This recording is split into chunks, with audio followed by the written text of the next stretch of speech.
Selamat pagi, Pak. Selamat pagi, Mas Mia. Maaf, Pak Bahar.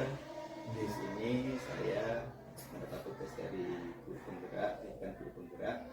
Di sini saya akan berbincang-bincang mengambil ilmu dari Bapak mengenai tugas Bapak sebagai kepala sekolah selama menjabat menjadi kepala sekolah. Seperti itu. Bila ada waktu, Pak. Iya Mas, siap. Iya. Insya Allah ini tidak ada acara kegiatan yang lain. Nanti siang mungkin ada acara persiapan pesta siaga. Ya, Pak. Maaf ya Pak, Iya. waktunya sebentar di sini. Nanti saya akan bertanya beberapa pertanyaan sehubungan dengan tugas Bapak sebagai pimpinan di lembaga selama ini. Maka ya Pak. GG Mas, GG. Yang pertama Pak, G. selama ini bagaimana Bapak dapat mengidentifikasi kasus-kasus yang merupakan dilema etika atau rujukan moral? Oh iya Mas, ini kan untuk dilema etika ataupun rujukan moral ini mungkin sudah banyak dibahas di guru penggerak angkatan berapa saja itu datang juga. Jadi bagi kami ini yang penting dalam kegiatan seperti ini saya melakukan pengamatan dulu permasalahan apa yang terjadi. Kemudian saya akan mengumpulkan informasi yang nyata. Kemudian juga setelah kami olah, kami akan menentukan keputusan berdasarkan aturan yang ada. Sehingga ketika kami mengambil keputusan itu sudah sesuai dengan peraturan yang ada, tidak kan ada pelanggaran yang lain. Itu Mas. Ya, terima kasih. Diamati dulu ya Pak ya. Iya. Diamati dulu bagaimana peraturan-peraturannya juga seperti itu. Kemudian Pak, selama ini bagaimana Bapak menjalankan pengambilan keputusan di sekolah Anda, terutama untuk kasus-kasus di mana ada dua kepentingan yang sama-sama benar atau sama-sama mengandung nilai kebajikan. Seperti itu Pak. Iya. Kuncinya itu kita berpedoman pada aturan. Dan aturan itu harus kita laksanakan. Andaikan nanti ada katakan kebijakan yang lain, itu merupakan sebuah kebijakan yang jelas kebijaksanaan atau kebijakan itu mesti melanggar aturan. Tetapi endingnya nanti itu akan menghasilkan sesuatu yang baik. Tetapi dalam hal ini sekali lagi kita berpedomannya pada aturan yang ada. Setiap pengambilan keputusan itu harus kuncinya pada aturan yang berlaku. Kemudian keputusan tersebut ini benar-benar bisa diterima dan dipahami oleh siapapun dengan alasan apapun, sehingga keputusan tersebut bisa menyejukkan suasana atau tidak menimbulkan permasalahan yang baru. Itu jadi menyelesaikan masalah harus dari akar permasalahannya. Kita berpegang pada sekali lagi pada aturan yang berlaku. Gitu Mas. Iya, berdasarkan aturan yang berlaku dan dicari akar masalahnya apa, seperti itu ya Pak. Iya. Kemudian Pak, langkah-langkah atau bagaimana prosedur Bapak yang biasa Bapak lakukan selama ini dalam mengambil keputusan? Oh iya. Dalam sebuah keputusan itu kita lakukan analisis dulu, begitu. Yang pertama kali kita lakukan adalah mencari informasi yang benar-benar bisa dipertanggungjawabkan. Begitu. Itu sumber informasi biasa dilakukan atau kami lakukan datang ke lokasi atau ke lapangan. Kita wawancara langsung kepada sumber yang dapat dipercaya. Jadi dianalisis seperti Iya. itu ya Pak ya. Iya.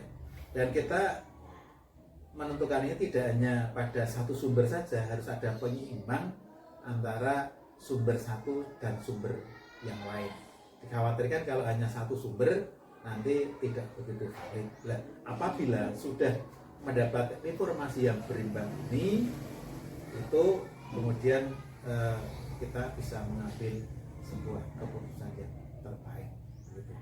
Jadi Jadi kita bisa informasinya dari manapun, yang penting informasi itu benar dan bisa dipertanggungjawabkan. Sekali lagi, jangan hanya sumbernya satu. Kalau hanya sumber satu, nanti khawatiran ada senang dan tidak senang. Jadi ada pengimbangan antara senang, netral, dan yang mungkin tidak begitu senang. Gitu. Iya, bagus sekali Pak. Untuk pelajaran yang bagus sekali Pak. Kemudian Pak, hal-hal apa saja yang selama ini Bapak anggap efektif dalam pengambilan keputusan pada kasus-kasus dilema etika? Ini dalam pengambilan sebuah keputusan ini sangat bisa efektif apabila permasalahan itu segera teratasi. Nah, apabila permasalahan tersebut sampai berlarut-larut, ini mesti ada pertimbangan-pertimbangan yang lain, apalagi masalah tersebut sudah kecium dari pihak kedua ketiga.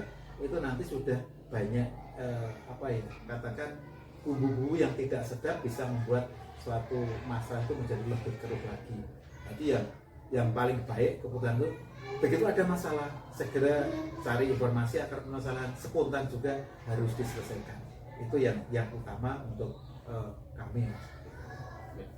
Ya, seperti itu Pak. Kemudian Pak, hal apa saja yang selama ini merupakan tantangan menurut Bapak dalam mengambil keputusan-keputusan, terutama kasus-kasus yang berhubungan dengan dilema etika Pak?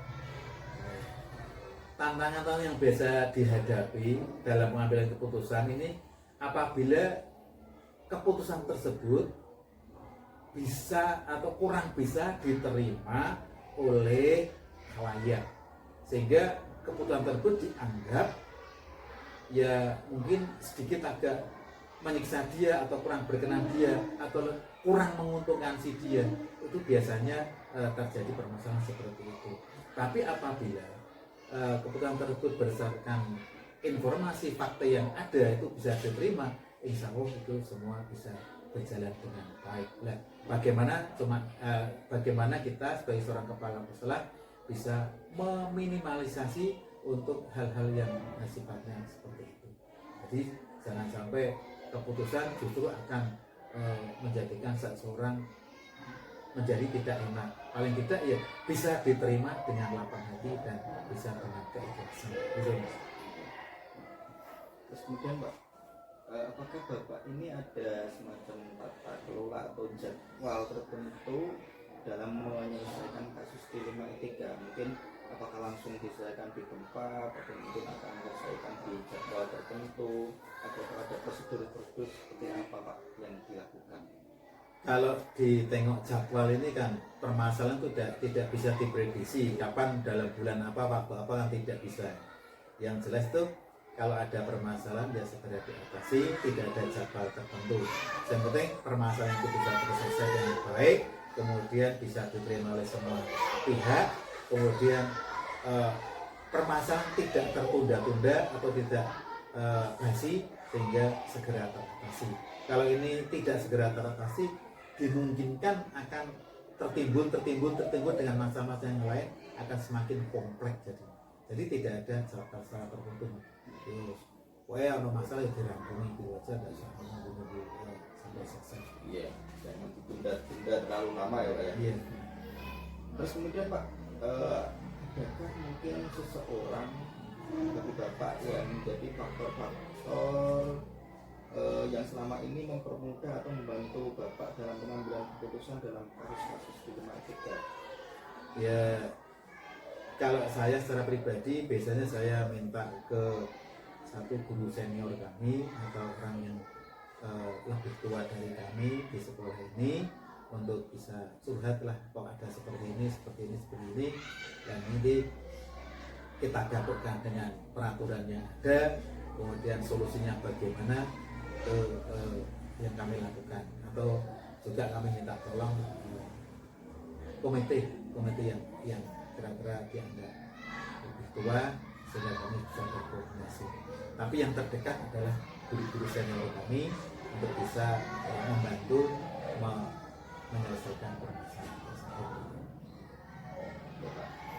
Jadi ada semacam diskusi atau mungkin pertimbangan gitu ya Pak ya. Iya, ya terutama dari teman-teman, guru-guru senior, kemudian guru-guru yang sudah berpengalaman, kemudian anak-anak atau guru-guru yang pendidikannya sudah tinggi, itu saya kira diminta masukan yang sangat berarti sekali.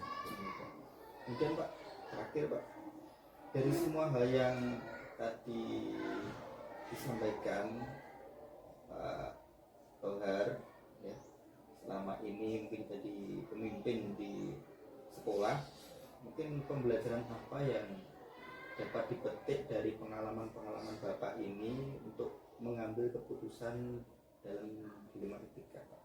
Oh, iya Mas, ini biasanya ini pengalaman itu adalah sesuatu yang menjadi paling berharga ketika menghadapi suatu masalah. Jadi untuk memutuskan suatu keputusan itu di samping berdasarkan dengan aturan yang ada, itu biasanya pengalaman sangat berguna sekali, karena kasus-kasus atau permasalahan yang ada biasanya ya kalau hanya tingkat sekolah itu ya satu tentang keputusan ya, tidak sesuai dengan aturan tapi harus dikeluarkan keputusan. Nah itulah yang paling sulit untuk dikeluarkan. Tapi kalau berdasarkan pengalaman yang sekian lama itu pengalaman dalam kegiatan tersebut sangat bermanfaat sekali. Dalam istilahnya guru yang paling baik adalah sebuah pengalaman. Jadi saya kira kalau ya, tapi juga tidak menjamin kepala sekolah mungkin baru sebentar tapi ketika mengeluarkan sebuah keputusan lebih bijak juga ada. Nah, itu kan tingkat kesadaran juga terpengaruh. Tapi kalau secara pribadi pengalaman ini sebuah atau guru yang paling baik bagi kami. Gitu. Ya, terima kasih Pak. Sungguh pengalaman atau berharga sekali buat saya. Terima kasih atas waktunya, kesediaannya. Maaf mengganggu Pak, kesediaannya untuk berbincang ngobrol, sharing tentang pengambilan keputusan yang selama ini Bapak laksanakan sebagai pimpinan sekolah. Terima kasih Pak atas waktunya. Mohon maaf bila banyak salah.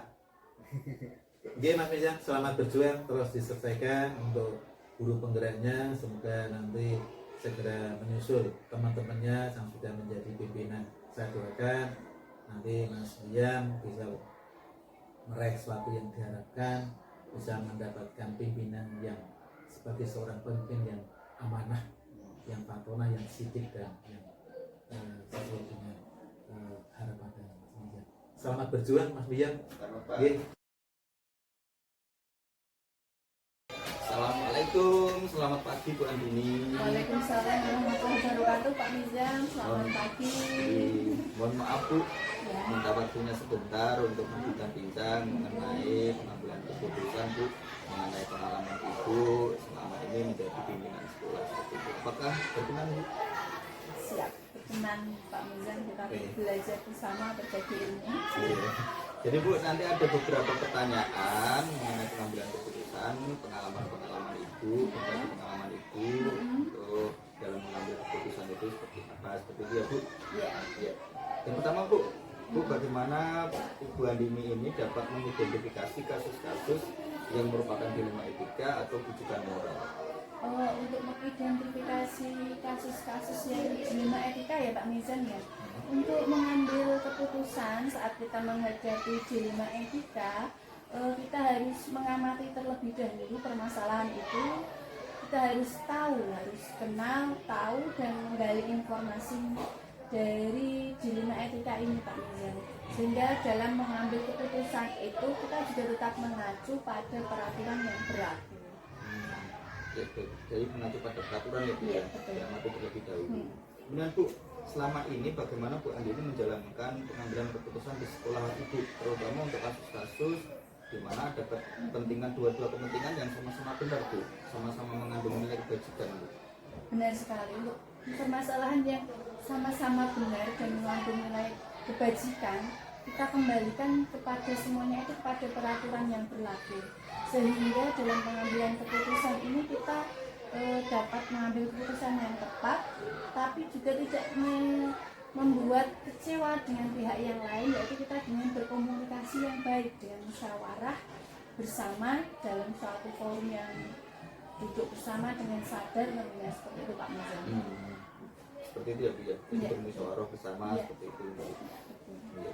Kemudian Bu, bagaimana kan langkah-langkah atau prosedur Bu Andini dalam yang Bu Andini lakukan selama ini dalam keputusan itu Bu? Untuk langkah-langkah pertama dalam pengambilan keputusan, saya mencari dulu informasi dari permasalahan ini yang saya ambil Pak. Jadi saya gali dari pihak yang A, dari pihak B, dari pihak C, kemudian kita cari alternatif-alternatif bersama dari wawancara itu, kemudian dianalisis, nanti saya di forum itu kita ambil keputusan yang terbaik. Benar, Bu. Kemudian Bu, hal-hal apa saja yang Bu Andini anggap efektif dalam pengambilan keputusan dalam kasus-kasus di etika Bu? Begitu. Untuk pengambilan keputusan yang efektif, apabila kita bermusyawarah, kemudian dengan mengobrol dengan tim di sekolah, dengan guru-guru senior, sharing dengan stakeholder, dengan pengawas, dengan kepala korwil, itu nanti kita akan mendapatkan banyak solusi, dan juga dari komunikasi yang baik ini kita akan mendapatkan pemecahan masalah yang baik, tentunya yang tepat untuk bersama. Komunikasi yang efektif ya Bu ya? Ya, betul. Komunikasi yang efektif. Kemudian Bu, hal-hal apa saja yang selama ini merupakan tantangan bagi Bu Andini untuk mengambil keputusan pada kasus-kasus dilema etika? Untuk tantangan itu adalah kepercayaan dari berbagai pihak yang terkait. Jadi kita harus membangun kepercayaan orang-orang itu dengan memberikan pemahaman yang jelas, dan mereka dapat yakin dengan apa yang kita laksanakan, sehingga dapat melaksanakan hasil keputusan bersama itu dengan bijak, dan semuanya dapat merasa nyaman di lingkungan sekolah kami ini Pak. Terus kemudian Bu, apakah Bu Andini ini memiliki sebuah jadwal atau tata kelola tertentu atau mungkin prosedur dalam mengambil keputusan Bu? Untuk prosedur ataupun jadwal itu saya tidak ada Pak Rizal. Hanya ini kalau ada suatu masalah langsung kita pecahkan bersama. Jadi semakin cepat semakin baik, Iya, tidak betul. harus menunda waktu seperti itu ya Bu ya. Iya. Kemudian Bu, adakah seseorang atau faktor-faktor yang selama ini mempermudah atau membantu Bu Andini dalam mengambil keputusan? Betul sekali Pak Mian. Tentunya saya tidak bisa berpikir sendiri, tidak bisa menghadapi ini semua sendiri, dan mengambil keputusan dengan bijak tanpa adanya masukan dari lingkungan sekitar. Jadi guru-guru senior, rekan-rekan itu sangat berkontribusi besar untuk saya. Jadi setiap mereka berkomunikasi, memberikan masukan, itu saya sangat senang sekali, karena itu merupakan momen yang dapat memberikan masukan untuk saya sendiri dalam menghadapi berbagai permasalahan. Iya Bu. Jadi semuanya saling bekerjasama. Betul. Kemudian Bu, yang terakhir ya Bu, Iya. dari semua hal yang telah Bu Andini sampaikan, pembelajaran apa yang dapat Bu Andini petik dari pengalaman Bu Andini mengambil keputusan di dalam dilema etika ini? Benar sekali Pak. Untuk yang saya cerna dari berbagai permasalahan ini mengenai dilema etika yang sudah saya hadapi beberapa kali ini, saya menuntut saya untuk berpikir jernih, berpikir untuk bijak dalam mengambil keputusan, sehingga tidak menyakiti pihak yang lain, seperti itu Pak. Terima kasih Bu. Luar biasa sekali, super sekali, membantu menambah wawasan saya memahami dalam proses pengambilan keputusan, terutama dalam keputusan-keputusan yang mana merupakan dilema etika, kemudian mana yang merupakan rujukan. Terima kasih Bu atas bantuannya. Semoga sehat selalu, sukses selalu untuk Bu Andini, kedepannya tambah berhasil dan sukses. Ya, terima kasih Mas Mian, semoga sukses kegiatannya untuk Amin. mengikuti guru penggerak, lolos dengan nilai yang sangat memuaskan dan dapat ilmunya dapat bermanfaat untuk guru-guru di Tengapus. Amin, amin. Terima kasih Bu atas waktunya. Assalamualaikum. Waalaikumsalam. Assalamualaikum. Waalaikumsalam, Bu Lia. Pak Riza. Selamat pagi. Selamat Maaf pagi. Bu, mengganggu waktunya sebentar.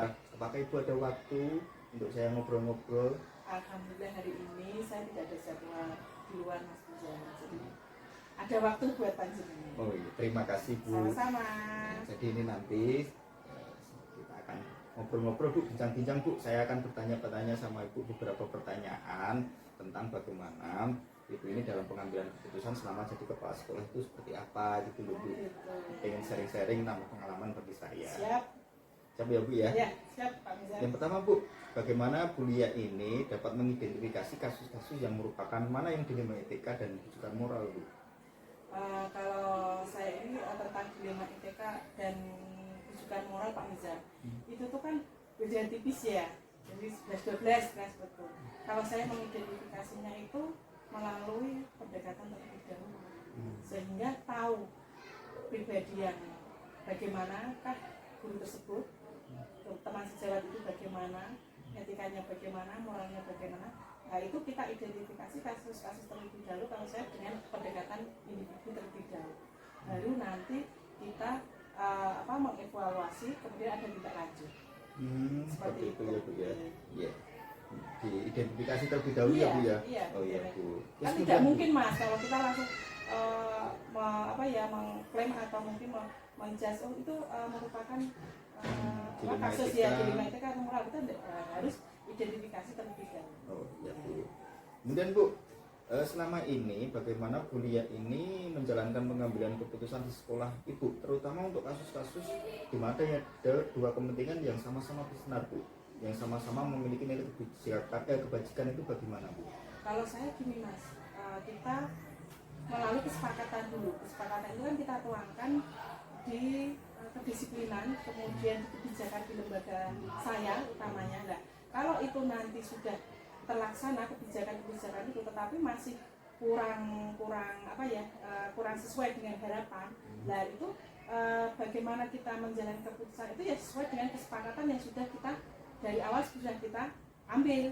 Jadi misalnya dua kepentingan sama ya Mas ya, tetapi kita memfokuskan mana yang lebih ke lembaga terlebih dahulu. Gitu. Iya, Bu, ya. Jadi diprioritaskan dulu Iya, yang mana iya. gitu ya Bu ya. Kemudian Bu, langkah-langkahnya atau prosedurnya seperti apa Bu? Ya kalau saya secara pribadi, kemudian sebagai kepala sekolah, saya dengan individu terlebih dahulu mengamati individu itu kepribadiannya bagaimana seperti itu. Kemudian tidak hanya itu, ada teman sejawat juga, kita ambil informasi bagi itu bagaimana. Kemudian selain itu saya juga terjun ke lapangan, istilahnya saya mengamati di kesehariannya, bagaimana waktu dia mengajar, bagaimana waktu dia melayani anak. Nah, itu baru saya kumpulkan terlebih dahulu, kemudian kalau sudah kita panggil pribadi tersebut, kita melakukan wawancara. Dari hasil wawancara tersebut, kemudian kita bisa menindaklanjuti apa yang menjadi kasus tersebut. Ya, seperti itu ya Bu ya. Kemudian Bu, hal-hal apa saja yang selama ini Bu Lia itu anggap efektif dalam pengambilan keputusan Bu? Nah, kalau saya yang efektif Mas itu selain spontanitas itu kedekatan Mas. Kedekatan, misal saya dengan panjenengan sebagai guru, kedekatan terlebih dahulu, karena posisinya itu kita itu tidak menggurui, tetapi kita itu sebagai fasilitator, sehingga apa yang menjadi dilema etika, ada kasus-kasus tersebut bisa terselesaikan tanpa menyakiti pribadi guru tersebut. Kedekatan ya Bu ya. Kemudian Bu, hal-hal apa yang mungkin selama ini Bu Lia menjadi sebuah tantangan Bu Lia untuk mengambil keputusan Bu?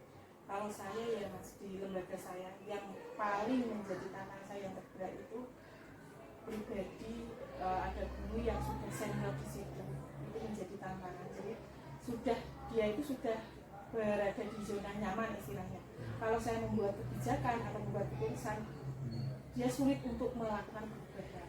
Jadi ini berkaitan dengan hati nurani Mas. Saya untuk menuntut beliau dengan kebijakan saya yang baru, tetapi beliau belum bisa mengikuti. Jadi berkaitan dengan hati nurani. Kalau saya tantangannya itu.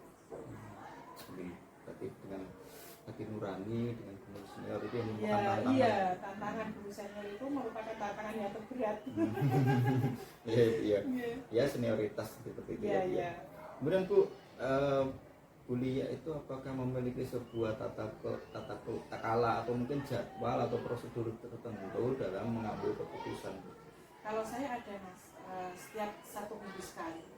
Tetapi kan kebijakan itu kita buat dalam 1 tahun ajaran, misalnya seperti itu. Kemudian dalam 1 minggu sekali kita kan menentukan topik juga, topik kegiatan untuk anak-anak. Nah, di sela-sela itu saya juga mengevaluasi kebijakan-kebijakan yang saya buat. Jadi tidak harus nunggu 1 semester, tidak harus nunggu 3 bulan. Ada ya juga langsung spontanitas juga saya buat. Tapi saya memaksimalkan itu minimal 1 minggu sekali. Iya, Bu. Pokoknya semakin cepat semakin Iya, baik, benar. tidak harus ditunda-tunda. Iya, jadi kan tidak seperti berlarut-larut itu, ya. Mas. Nanti tidak lanjut penyelesaiannya, terus kemudian tujuannya sudah nanti rasanya. Iya. Kemudian Bu, apakah ada seseorang atau mungkin faktor-faktor yang membantu Ibu itu dalam pengambilan keputusan? Ada Mas. Iya. Kalau di lembaga saya kan lembaga swasta Mas, di PKI itu di lembaga swasta. Ada pembina yang tertinggi itu di ketua yayasan. Itu yang pertama itu ke ketua yayasan. Sehingga kalau saya mengambil keputusan, saya kebijakan-kebijakan saya itu tidak lepas dari beliau, sehingga kita tidak bisa terlepas sendiri. Terus nanti misal ada kasus, saya kan tidak bisa menyelesaikan sendiri. Belum tentu saya bisa menyelesaikan. Saya ke ketua yayasan. Kalau ketua yayasan nanti kok sudah buntu, di atasnya nanti saya melibatkan pengawas PK yang sekarang sudah. Itu jadi saling koordinasi. Iya, koordinasi. Itulah ya seseorang yang bisa membantu ya menambah Ibu dalam pengambilan keputusan seperti itu. Betul. Terakhir Bu, kemudian dari semua hal yang kuliah sampaikan tadi, dari pengalaman Ibu, pengambilan keputusan Ibu dalam mengambil keputusan di sekolah, itu apakah ada